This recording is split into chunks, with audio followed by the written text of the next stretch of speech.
Na gusto ko magnegosyo, pumasok ako ng networking. Networking? Oo, yan ang una kong ninegosyo, food guard.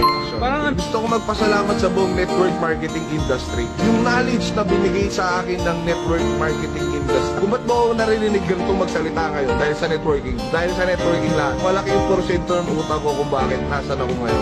Yung negosyo po na medyo nakaluwag-luwag po ako, nag-networking po ako.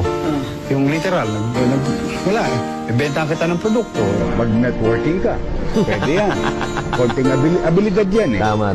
Kasi ang networking, for example, hindi mo kailangan magtapos ng PhD Pag-aaral. Tama. para maging milyonaryo.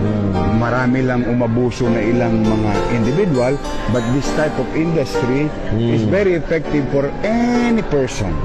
All walks of life.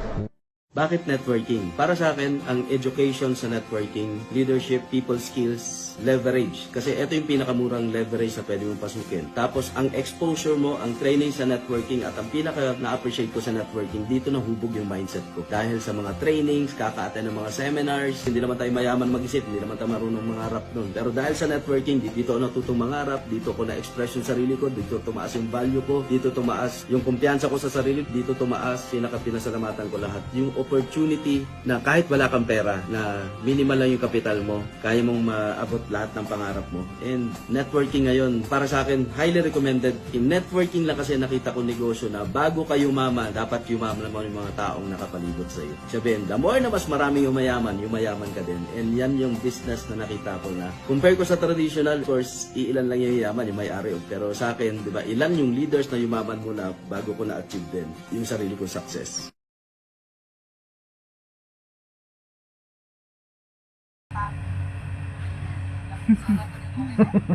Hello.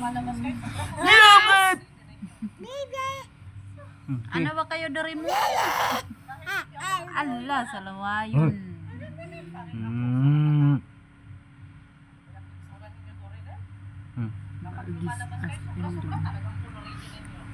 Korerete mo.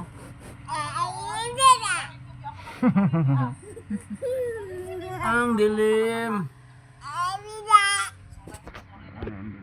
Nakakulong na lang, ulan.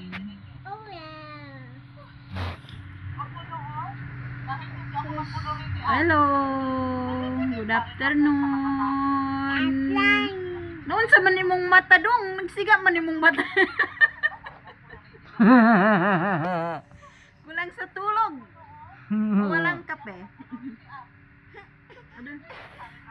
Ikaw sabihin na santik na kita. Dito.